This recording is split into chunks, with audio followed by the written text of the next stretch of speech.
Assalamualaikum dan salam sejahtera. Saya Asim Hassan dan kini saya berada di Jalan Penampang Tambunan yang mana saya akan membawakan temu bual khas saya bersama Presiden APCO Datuk Seri Panglima Wilfred Madius Tangau bagi menceritakan mengenai hala tuju APCO itu sendiri dan bagaimana APCO menawarkan sokongan kepada kerajaan negeri Sabah bagi memastikan rakyat di negeri Sabah terus maju dan terbilang.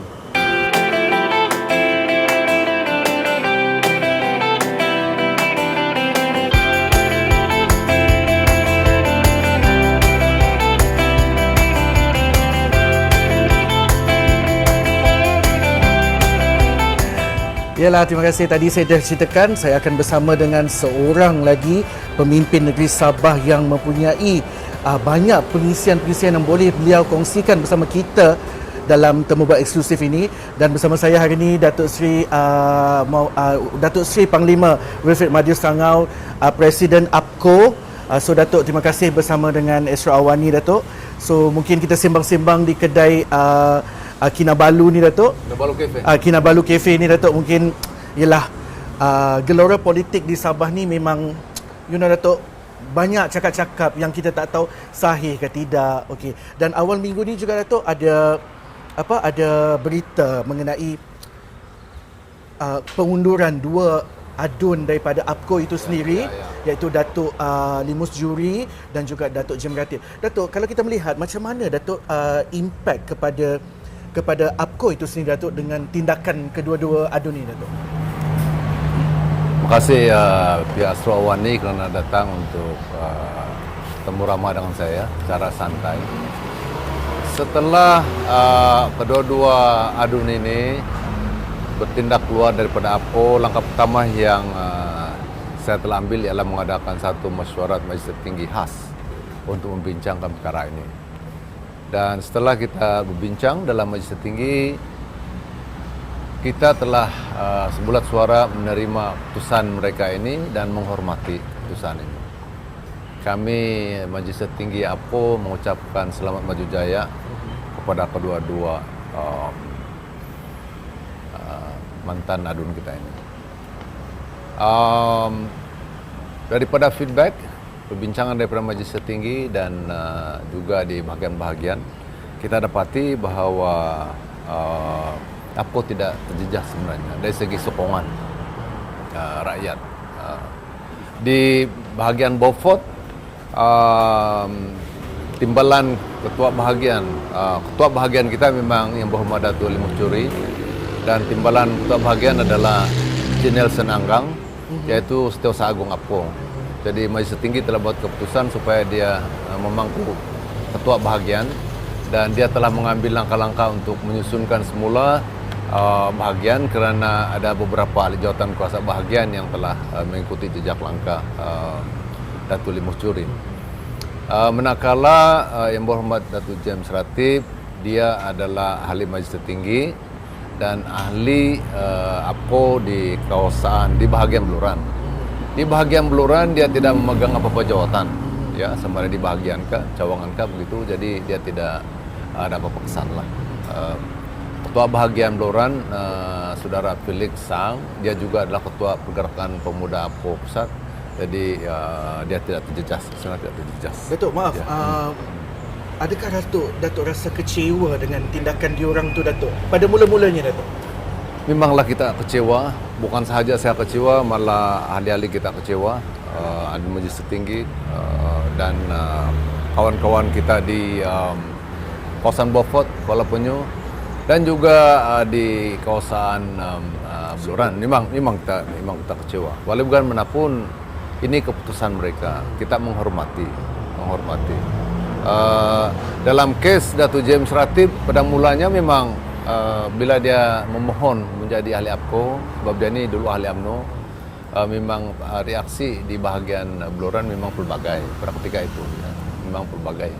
Ya, jadi ya, kita merasa kecewa, terutama sekali dari segi sokongan pada kerajaan negeri. Ya, jadi memang kita kecewa dengan tindakan mereka, sebab walaupun bagaimanapun kita awal-awal lagi menjangkakan mereka ambil tindakan ini kerana apabila kita ada perjumpaan wakil-wakil rakyat, kedua-dua mereka memberi pelbagai alasan. tidak berhadir. okay. Dan saya mau melawat di kawasan Beaufort 2 kali. Dia buat berbagai alasan kenapa dia tidak berada di situ dan sebagainya. Jadi kita yalah. Datuk tanya Datuk, kenapa mungkin alasan itu diberikan? Tanya juga. Mereka tidak memberi alasan, tetapi apa-apa yang dinyatakan dalam surat khabar, apa yang mereka nyatakan, hal-hal alasan seperti hilang kepercayaan dan sebagainya, kita tanya balik, kenapa sekarang? Kenapa sekarang? Kenapa bukan dulu? Ya, kenapa sekarang tiba-tiba kan? Jadi saya tidak mau bercadang untuk bercerita tentang lebih lanjut alasan-alasan mereka. Yang penting kita menghormati keputusan mereka, ya, dan pihak majelis tinggi pun menghormati dia buat keputusan. Apapun kita masih kukuh, kerajaan negeri masih kukuh. Pada ketika mereka masih berada dalam kerajaan negeri, kita mempunyai 47 orang adun dan pembangkang 18. Sekarang di pembangkang ada 20, kita masih ada 45. Jadi kita masih kukuh. Kerajaan negeri Sabah masih kukuh, APCO masih kukuh. Tak memberi kesan Datuk keluar kesan. Tak apa, ada lagi yang masuk. Malah baru-baru ini pada ketika kita mengadakan mesyuarat Majlis Tinggi, ramai pula yang masuk. Okey, sebelum Datuk kita cerita pasal orang masuk tu, saya nak tanyalah. Okey, saya terus dipahamkan APCO sendiri mahu kepada penjenamaan semula. Okey, multiracial dalam sesuatu parti itu. Okey, bagaimana Datuk, apa perancangan APCO itu sendiri Datuk, dengan yang saya pun tahu baru-baru ini ada kemasukan beberapa pemimpin-pemimpin lain dari pelbagai kaum menyertai APCO itu. Okey. Sebelum pilihan raya dan selepas pilihan raya yang lalu, memang ramai yang mau masuk menjadi ahli anggota APCO. Ya. Tetapi ada juga yang merasa segan-segan. Kerana dalam nama APCO itu terdapat perkataan suku kaum. Ada zan, dusun, murut dan sebagainya. Jadi kalau dia dari suku kaum lain, dia segan-segan. Walaupun sememangnya kita menerima kalian daripada semua kaum, termasuk juga di Semenanjung, di negeri Perak dan sebagainya. Okay? Jadi kita telah mulai proses sejak tahun 2018, berbincang, bertanya di semua bahagian, dan akhirnya dibentangkan dalam perwakilan tahunan, ya, tahun 2018, dan setelah diterima oleh perwakilan tentang penjenamaan semula ini, maka kita telah submit pada ROS dan sekarang ROS sudah terima, yaitu pada hari ini APCO ini ialah United Progressive Kinabalu Organization. Masih APCO, ya, nama dia masih APCO, tapi dari segi hala tujunya kita lebih global, lebih inklusif. Mana dia lebih multiracial. Jadi yang lain itu tidak segan-segan lagi masuk. Betul. Tidak segan-segan lagi masuk kerana kita itu suku kaum, nama suku kaum tidak ada. Namun walau bagaimanapun perjuangan kita yang dahulu itu kita teruskan, cumanya kita lebih inklusif. Contoh, kita telah berjaya, APCO telah berjaya untuk mendapatkan bahasa Kadazan Dusun diajar di sekolah-sekolah kerajaan sehingga ke universiti, ya, IPGs dan sebagainya. Tapi yang suku kaum lain, contoh dia bahasa sama, okey, mereka juga berminat, tetapi mesti kita mau perjuangkan sekarang kerana sekarang kita ada kolaborasi, yaitu NGO, Pertubuhan Seni Budaya Etnik Sama. Mereka berminat supaya bahasa sama ini diajar sampai sekolah-sekolah. Tapi yang ilmu tentang hal ini ialah NGO ini kita kolaborasi. Begitu juga dengan persatuan dengan bahasa Murut. Sudah sekian lama kita berkolaborasi dan sekarang kita sudah ada pilot project di beberapa sekolah dan sekarang terpulang pada kementerian.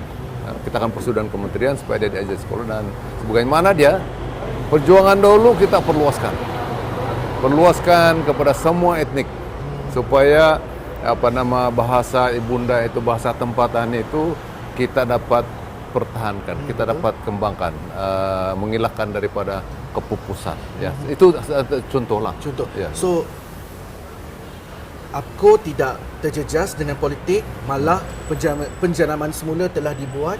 So apa mungkin hala tuju APCO selepas ini, Datuk, untuk melangkah ke hadapan bersama-sama dengan parti-parti lain warisan PKR Bersatu DAP yang ada dekat negeri Sabah ini dalam lanskap politik di Sabah? Okey. Kita akan memainkan peranan penting dalam kerajaan campuran di Sabah yang dipimpin oleh Yang Berhormat Perdana Menteri Datuk Seri Shafie Apdal. Kita akan memainkan peranan penting. Dalam segi hala tujunya, yang pertama yang kita mau lihat sekarang ialah kita mau lihat agar rakyat dapat mengatasi kemelut masalah ekonomi. Kita tahu beribu-ribu pekerjaan telah hilang kerana COVID. Ya. Jadi langkah yang diambil oleh kerajaan sekarang ialah supaya kita dapat menjalankan aktiviti ekonomi kita ini dengan norma yang baru. Sebab itu baru-baru ini dilancarkan New Deal for Sabah. Betul. Dan New Deal for Sabah asasnya ialah pendigitalan ekonomi. Kerajaan negeri akan membelanjakan sekian banyak peruntukan untuk hal ini, di mana nanti jentera kerajaan akan menggunakan digital dari segi penyampaian perkhidmatannya. Dan kita akan kolaborasi dengan pihak swasta. Jadi contoh dalam kementerian saya, okey, produk-produk yang dihasilkan oleh usahawan-usahawan, ya, kita mau supaya dia terus dapat dibeli oleh consumer, tanpa orang tengah dan sebagainya, menggunakan digital. Ya. Begitu juga dengan daripada usahawan kita, produser kita, kalau boleh dia boleh dipasarkan terus ke antarabangsa dan sebagainya dengan menggunakan e-commerce, dengan menggunakan digital. Hal-hal pertanian juga, daripada kampung dia produce, dia boleh terus ke consumer. Ya. Jadi kita dapat kurangkan kos perniagaan dia, kita lebih cepat dan sebagainya. Ya. Jadi dan kita dapat hidup dengan norma yang baru. Sebab kita anggapkan dalam perancangan kita dalam masa 2 tahun ini, memang selagi tidak ada vaksin untuk COVID, hidup norma baru ini perlu diteruskan. Pada masa yang sama, kita juga mau perhebatkan pelaburan. Jadi pelaburan ini proses panjang. Pada tahun lepas 2019, negeri Sabah dalam sedekad yang lalu, tahun lepas adalah pelaburan yang tertinggi, belum pernah kita dapat, yaitu 6.45 bilion ringgit. Ya. 6.4 bilion ringgit, kita ke-6 berbanding dengan negeri-negeri yang lain. Dan kita yakin pada tahun ini kita akan dapat atasi ini pada tahun ini. Sebab sudah ada beberapa pelaburan yang sudah pun on the table, tinggal a matter of signing.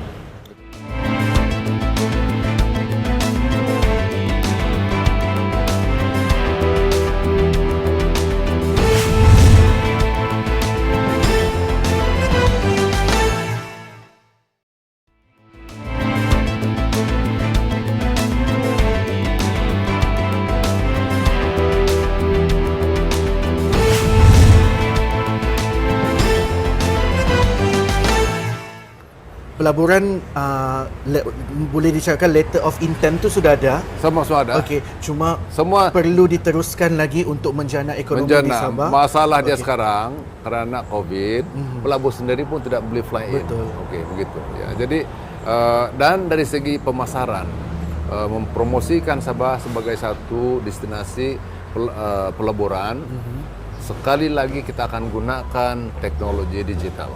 Ya. So, kepada kawan-kawan di luar sana yang mempunyai bakat, mempunyai teknologi, come forward to us. Buatlah dia punya konten. Ya. Macam mana kita boleh promosi POIC Lahad Datuk? Macam mana kita boleh promosi KKIP? Macam mana kita boleh promosi oil and gas di Sepitang?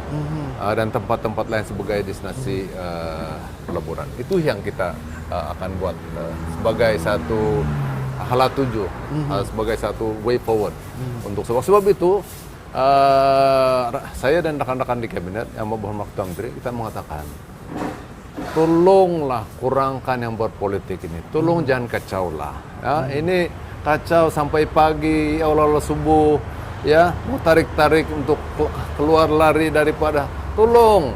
Datuk, jangan kacau. Mungkin you bercakap tu untuk you memastikan pembangunan maknanya seruan you tadi tu, tolong jangan ganggu, jangan ganggu untuk memastikan pertumbuhan ekonomi di Sabah ni dapat dijalankan. Betul. Rakyat terima manfaat, Datuk. Betul? Terima manfaat dan bukan lagi terima manfaat. Rakyat susah sekarang ini.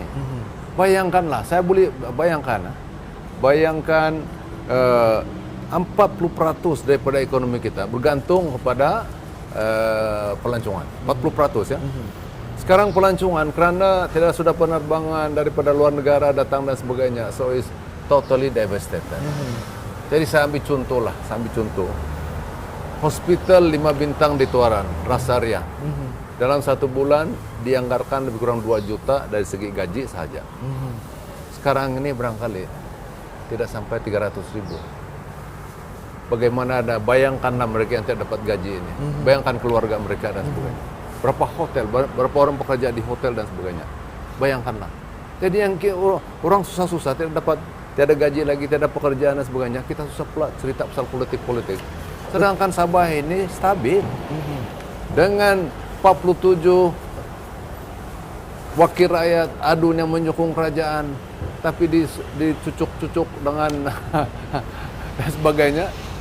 Sedangkan memang selama ini banyak cabaran ekonomi. Jadi itulah yang kita mau katakan. Rakyat jangan dengar berbagai kabar angin, fake news yang ditaburkan melalui pelbagai saluran dan sebagainya. Fokuskan kepada pemulihan ekonomi keluarga masing-masing dan negeri. Fokuskan itu. Diorang mau fokus kepada pemulihan ekonomi. Adakah kerajaan sekarang di bawah gabungan warisan DAP, warisan PH, DAP dan APCO, ada strategi itu untuk bantu diorang, Datuk? Sudah. Jadi yang telah diumumkan yang kita panggil jenamakan dengan New Deal for Sabah. New Deal for Sabah lebih kurang 400 lebih juta, ya. 400 lebih juta. Jadi ini melibatkan halal, fokus utama kita ialah kita mau food security. Kita mau rakyat ada makan, ya. Jangan main-main. Makanan utama kita padi. Okey. Jadi kalau pengekspor padi, contohnya Vietnam tidak ekspor lagi kepada kita. Malah Vietnam sudah mengumumkan yang dia tidak mau ekspor lagi. Sedangkan padi, beras untuk Sabah baru 25%. Ya. Dari sebab itu kerajaan negeri pun sudah bersetuju untuk menubuhkan balik lembaga padi Sabah. Kita sudah setuju, kita sudah luluskan. Tinggal diangkat ke Dewan Undangan Negeri saja lagi. Kita memastikan Sabah ini mempunyai bekalan beras yang mencukupi, ya, dengan usaha kita sendiri.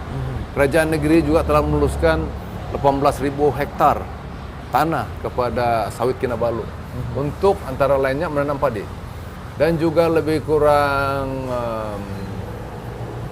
14.000 ekar, tapi saya tidak tahu berapa luas yang boleh digunakan ditanam padi kepada KPD. Ya, ini penanaman padi secara besar-besaran oleh kerajaan negeri, ya, kerajaan negeri.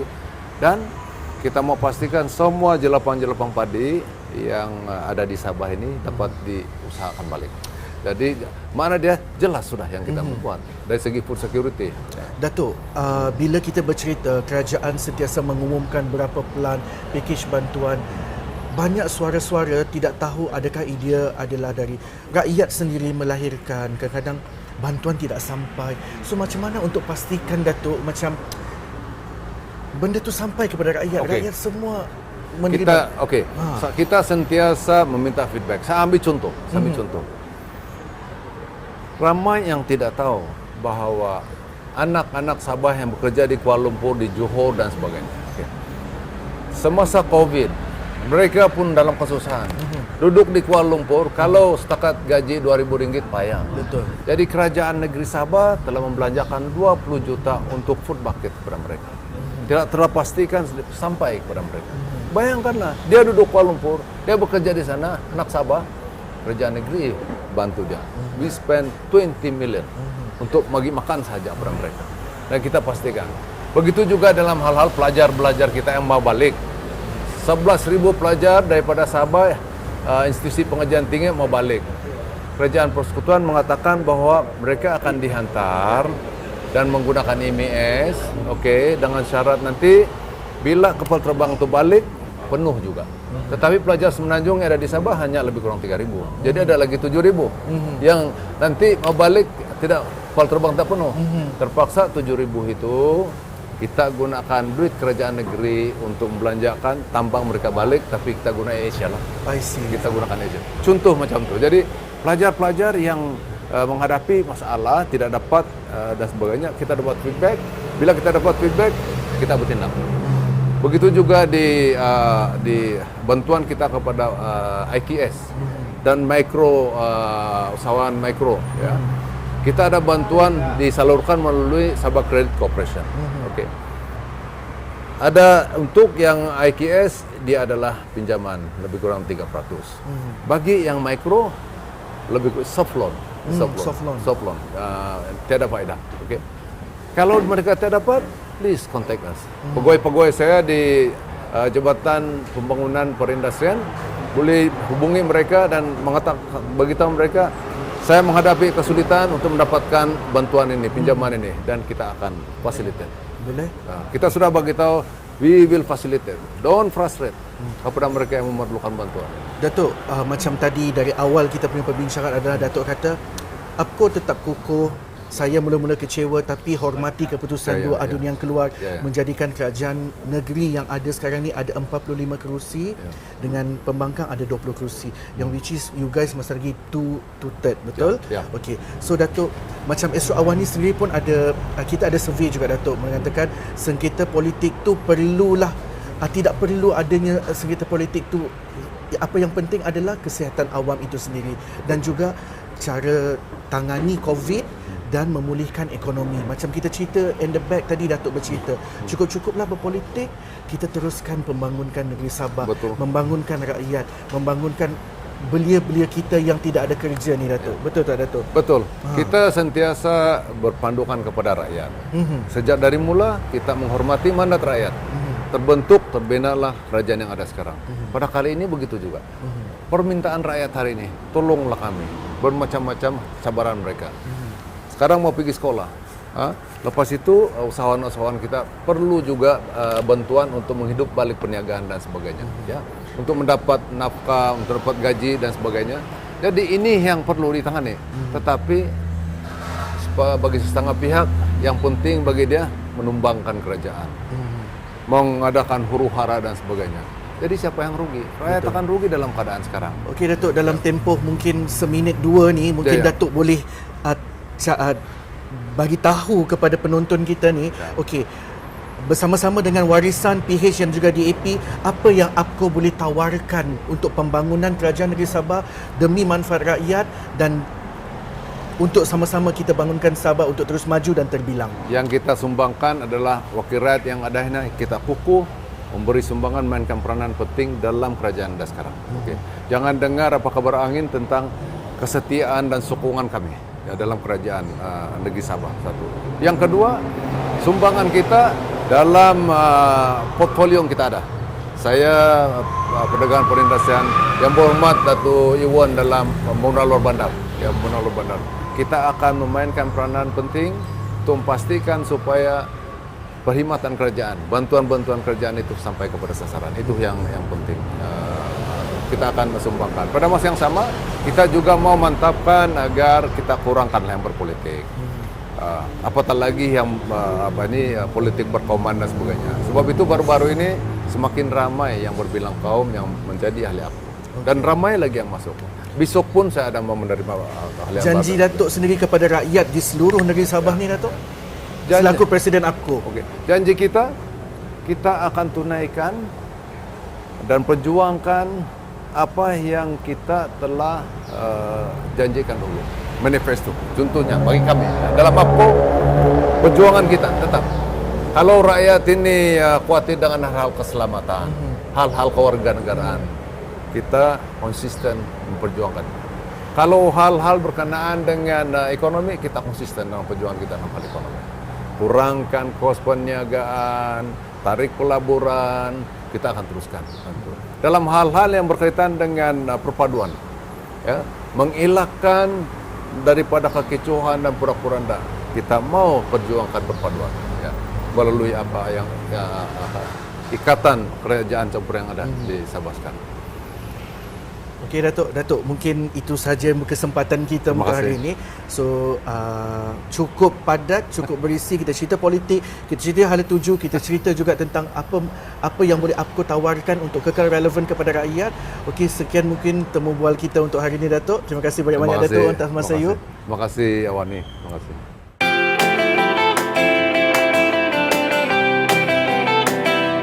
Cukuplah berpolitik dan memberi fokus kepada pembangunan ekonomi dan rakyat negeri Sabah. Itu merupakan konklusi yang diberikan oleh Presiden APCO, Datuk Seri Wilfred Madius Tangau dalam temu bual bersama Astro Awani pada hari ini. Sekian, saya Asim Hassan dan kita jumpa lagi.